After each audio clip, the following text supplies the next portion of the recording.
fifth and final report on state capture is calling for a special commission of inquiry into the Passenger Railway Agency of South Africa, Prasa. The commission's chairperson, Chief Justice Raymond Zondo, says the rot at the rail agency is so extensive that a lot more needs to be uncovered. Let's discuss this now with Prasa's suspended legal services head, Ngoye, Casac's executive secretary, Lawson Naidoo, and political analyst, Oscar van Heerden. Gentlemen and lady, good afternoon, and thank you very much for your time here today on eNCA. Martha, let me begin with you first. You are suspended currently by Prasa. You are the head of legal services. You are a whistleblower. When you hear or read about Chief Justice Raymond Zondo's report on Prasa, about 250-odd pages, recommending another special commission of inquiry just into Prasa alone, what do you think? Thank you, Bradan, and good afternoon to the viewers as well. Well, I couldn't agree more with the Chief Justice in his recommendation. I think it's long overdue, and it needs to happen. And I strongly hope that the President will not waste time, really, in ensuring that the commission is put in place. Okay, now just for clarity, are you currently suspended or are you a former head of legal services at Prasa? I'm still the Group Executive of Legal Risk and Compliance at Prasa, but I'm currently on suspension. So I'm correct in describing you as suspended, not former. Lawson, Lawson, yes. Your thoughts, when we start there, when you hear that there's a call now for another commission of inquiry, specifically into Prasa, what are your thoughts? Well, Dan, thanks. Look, I mean, I think it was quite clear that the scope of the investigations that needed to be conducted by the State Capture Commission were indeed vast, and the terms of reference were very, very broad. And it was certainly, I think, expected that they would not be able to investigate all of the matters before them. And one is not surprised that Chief Justice Zondo was not able to get to the bottom of the issues at Prasa, and has recommended that a further process be followed in order to uncover exactly what went wrong and to make findings and recommendations in that regard. So, but I think it's an urgent piece of work, as has been said, and whether it takes the form of a fully fledged commission of inquiry or some other investigative role, I think it clearly needs to be done. Yeah, it clearly needs to be done. It's urgent, and it was to be expected. Oscar, you agree? I see you're nodding there. No, absolutely, Dan, and afternoon to the viewers. The truth of the matter is I agree with Lawson. The task of the Zondo Commission was just so vast, hence the 4-year period. I don't think it was a deliberate attempt to try and employ people and find relevance as a commission. It is simply the enormity of the work that they had to sift through. And I'm not surprised that there is a call for additional steps that needs to happen. I think you will all agree, not only Prasa, we could write a whole book, an investigation on Eskom, on Transnet, and so many other things, white-collar crime. Something often forgotten, that there was also the involvement of numerous private sector players within the state capture debacle. Yeah. Now, Martha, let's come to you. Just remind our viewers, you blew the whistle on what exactly? What has led you to be facing this legal battle you are fighting with Prasa now? Sure, Bradan, I gave evidence on quite a number of issues at the State Capture Commission, and one of the big contracts that I gave evidence on was on the Siangena contract. I gave evidence also on the role that was played by the Judge Makubela, who was appointed as the chairperson of the Prasa board at the time. I gave evidence on a myriad of issues, the appointment of worksmen.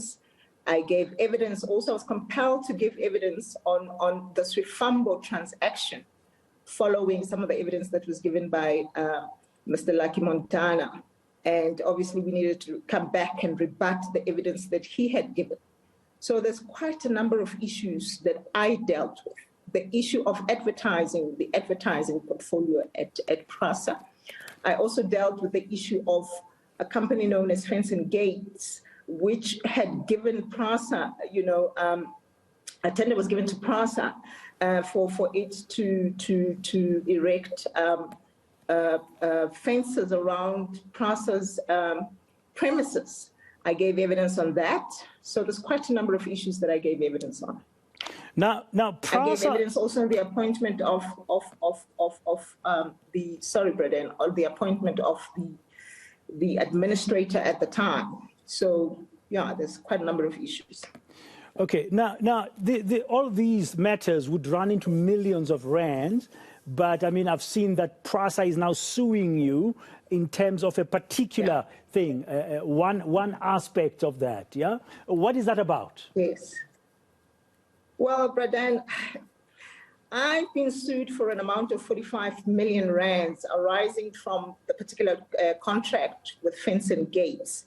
It was in respect to the lights that were procured in 2013 or so, 2013-14 by Prasa, by somebody else in Prasa. And I was involved, obviously, at a particular time as the acting group CEO when Mr. Montana had gone on leave. And as part of the procurement process, obviously, some document came to me to support and recommend to the board, which is what I did. But what's interesting is that I also pursued this particular action against Fence and Gate with my legal team and gave evidence at the hearing. And we were able to then secure an award in favor of Prasa for an amount of 45 million rands. But that amount has since been sought from me instead of Fence and Gate, who was the entity that received the funds. So that case is still pending. But in your view, you did nothing wrong. Yes. Okay. Now, how deep is the rot at Prasa? I'm going to bring in Lawson and Oscar just now for analysis. But, I mean, you were there. And when we hear about a second commission, the terms of reference were big. And you say you welcome that there could be another commission of inquiry. How deep is the rot at Prasa? Is it for me, Bradan? Yes. Well, it's very deep, Bradan. And I think the commission did not really have enough time to delve into the issues of Prasa. I mean, in 2020, February, the 5th of February, if I'm correct, I mean, at Scopa, I gave the evidence of, the need to have Prasa investigated in relation to the security contracts that had been cancelled and the risks associated with that particular decision that was made by the then board.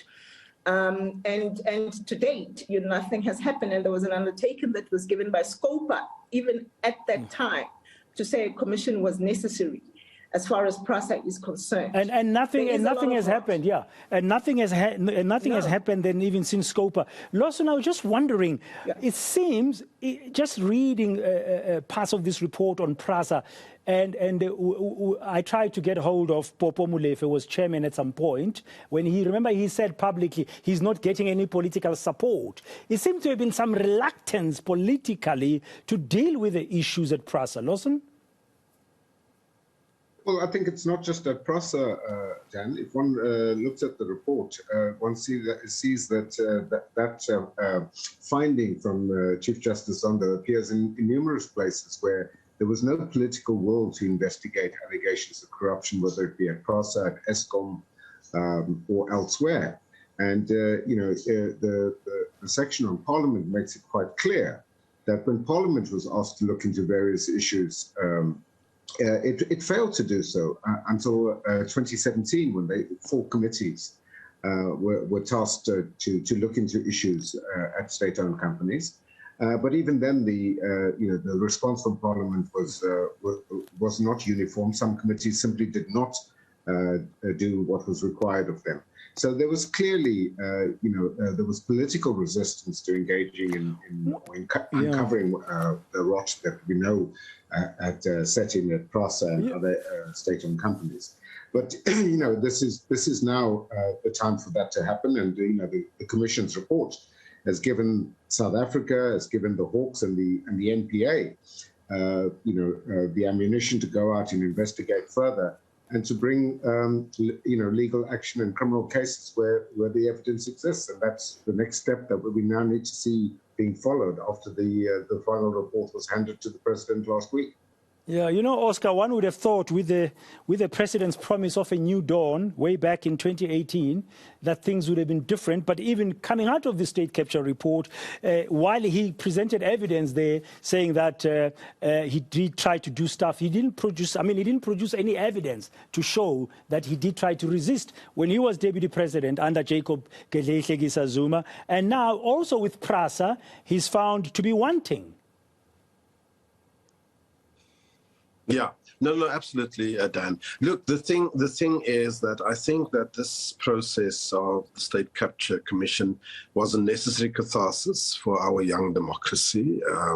I think it was akin to the TRC process, and we needed this as a country, simply because corruption was beginning to become an everyday acceptable practice. And the reason why there was not sufficient political will to actually fight against it is because we now see through these volumes from the Zondo Commission, numerous amounts of politicians were involved in the state capture process, were active participants in corruption and wanting to benefit. Whether it is the illegal involvement of ministers that then get involved in the selling of mines to the Guptas, whether it is about allowing the Guptas to land at a military facility, and so many other things. So it was simply not in the interest of many politicians to actually fight against this corruption because they were benefiting. So Prasa was just left there alone to literally go off the rails. And I'm just talking generally here, and we can pick up. It's in South Africa, road transport has become more and more expensive today. I mean, post the Russia-Ukraine war. But over the years, the price of fuel has been going up and up. The bulk of workers in this country, daily commute, train services are supposed to be the cheapest and the safest route to take them to and from work. And they are lifeblood. Railways are a lifeblood of our economy in terms of transporting goods from the harbors and across the board. And now we're sitting here having a discussion about how corrupt this thing has been shown to be. And it's really, it's like a national tragedy. Martha, when you were at Prasa, did you get a sense that people were focused on doing the right things?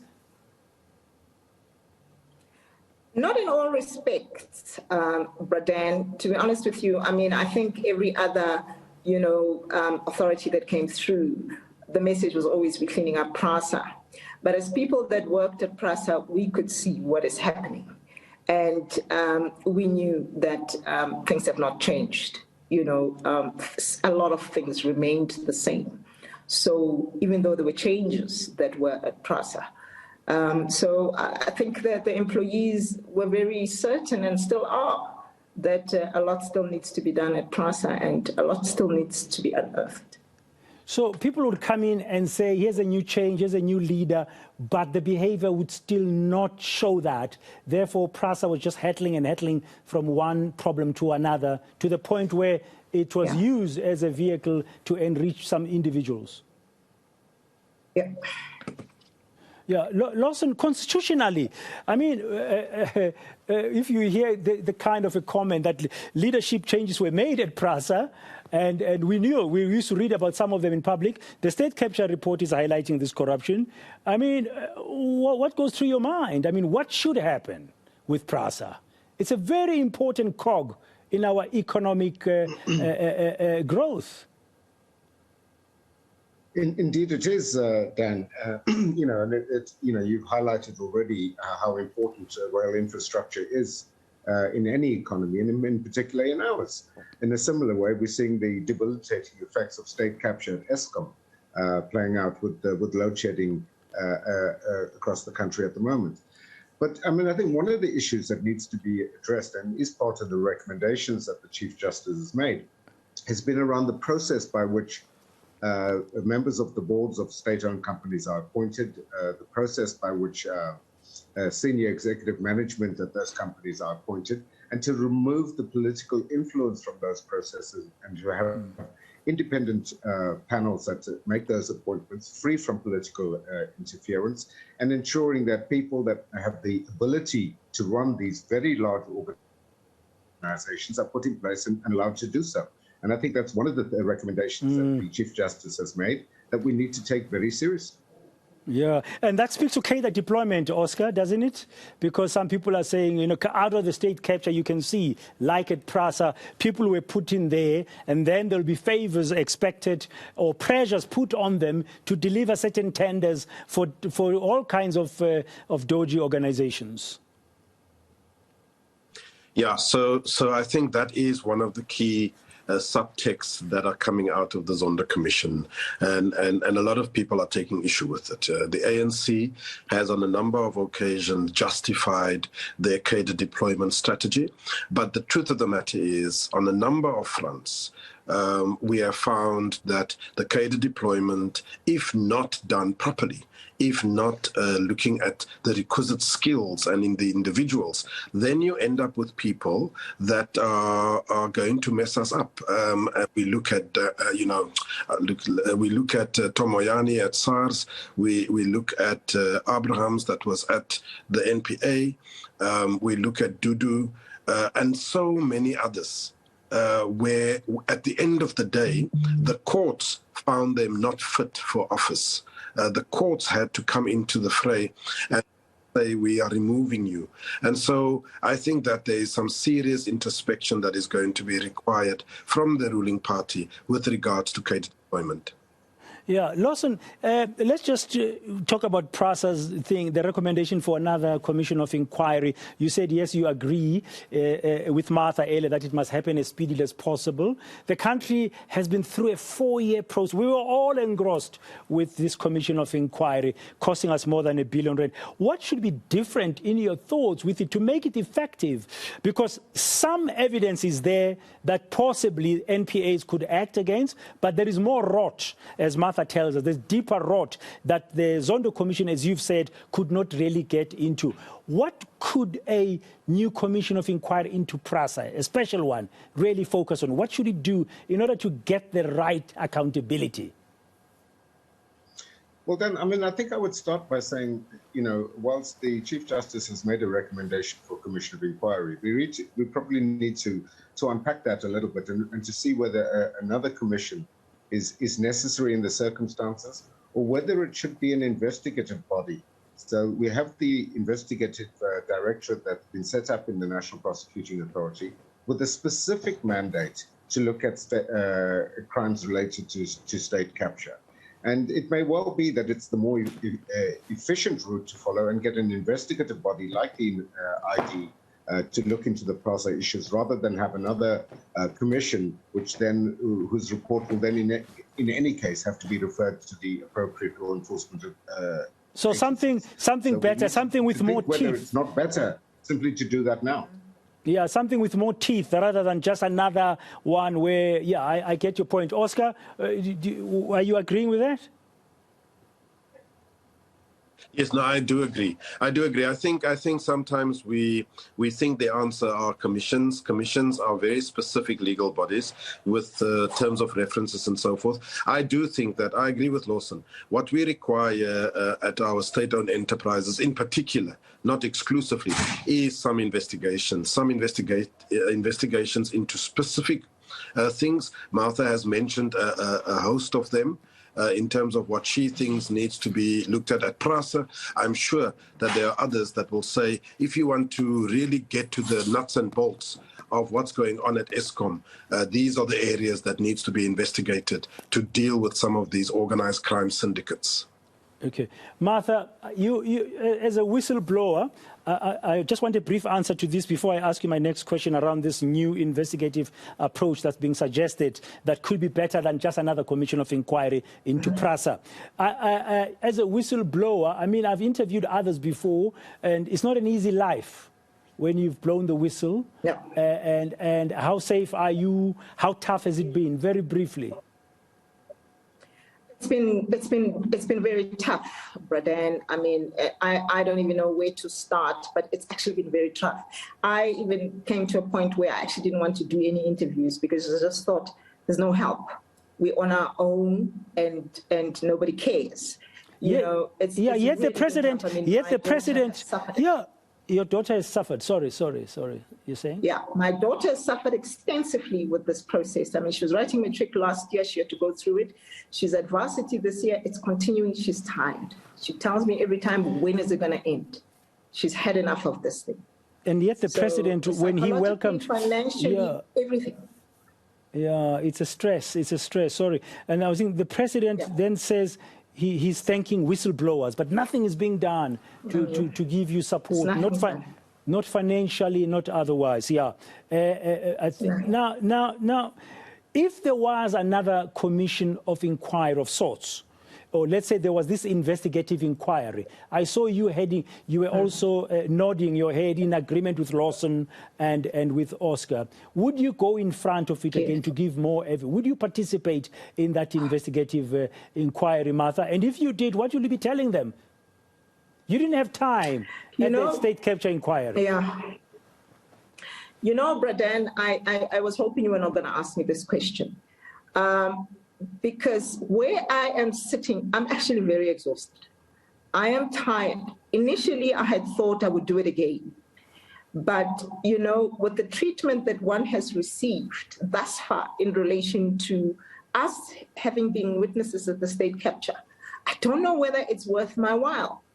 But also for me, as a legal person, I have a duty towards the courts. I mean, and I always, because even though I'm a legal person internally, I'm still on the non-practicing role of lawyers.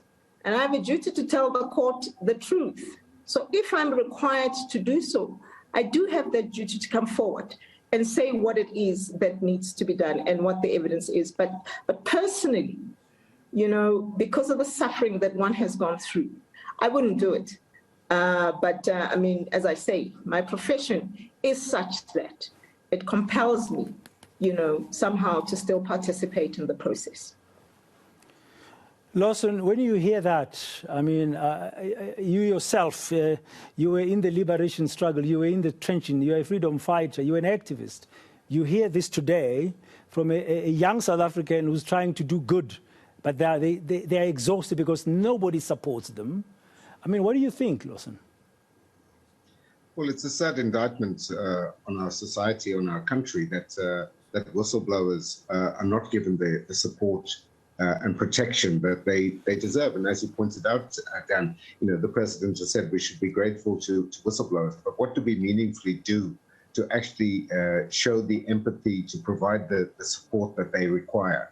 It's a highly traumatizing experience, as Martha has just explained to us. And there are many others like her who deserve not just our thanks, but they deserve our active support. How do we help those whistleblowers to go through the trauma that they have to endure? How do we lessen the impact on them and actually appreciate them for doing the kind of national service that they are doing by bringing to our attention issues that we would otherwise not know about?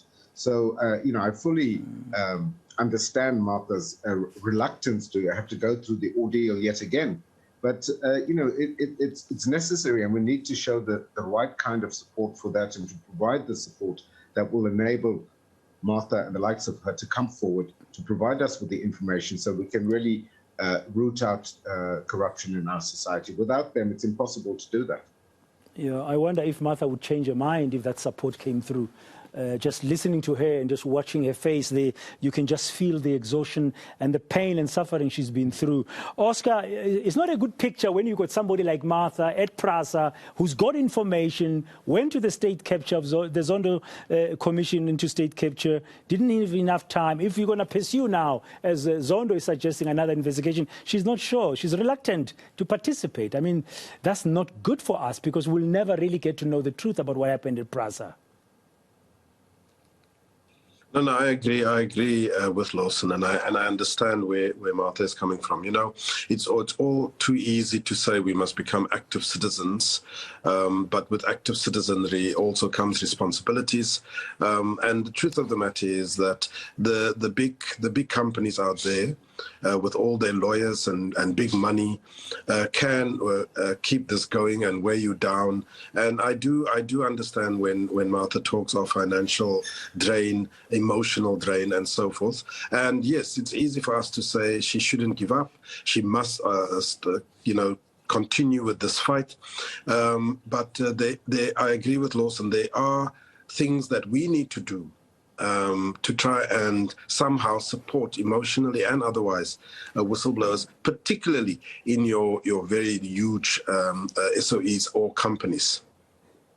Yeah, because otherwise people will stop from revealing stuff or blowing the whistle, because there's still so much more that needs to be done. Finally, within 30 seconds each, I'm going to start with you, Lawson. Just your closing thoughts as we finish here. We were on the channel. We're focusing on Prasa. I mean, the state capture report. I mean, it's got five reports have been issued. Each of them have got thousands and thousands of pages. But the last one has got that focus on Prasa. And Prasa, the railway infrastructure, is critical to the economy of this country, besides creating jobs and transporting goods and all those things. When we look ahead now, if there's an investigative commission or some investigative probe, so to speak, that's tautologous. But if we do have another investigation, suggested by Zondo, Lawson, would you be confident we'll be able to unearth and save Prasa, which is like falling off the rails? Well, I think, Dan, any kind of investigation or another commission is going to be backward-looking to a large extent to find out exactly what happened, how corruption took place and state capture took place at Prasa, identify implicated people, and hopefully see criminal charges being brought against them. But, equally important is looking forward. How do we clean up the board and management in Prasa and ensure that people that are employed at Prasa are there for the right reasons, the requisite skills and capacity to actually provide South Africa with an efficient, functioning rail network.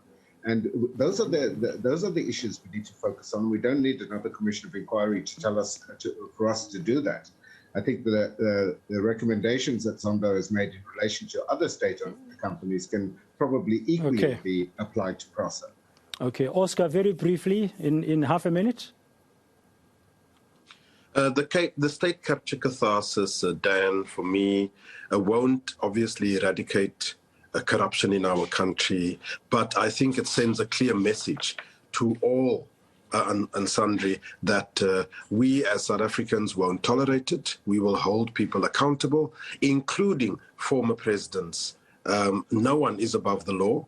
And if you want to be involved in corruption, we will take action against you. You still have your battle, Martha, with Prasa. They are suing you for 45 million rand. You've blown the whistle, but there's a lot more still to come out. You are reluctant to take part in another investigation, as suggested by Raymond Zondo, because you've been suffering. It's been very hard for you and your daughter. But what would you want to see going forward about Prasa?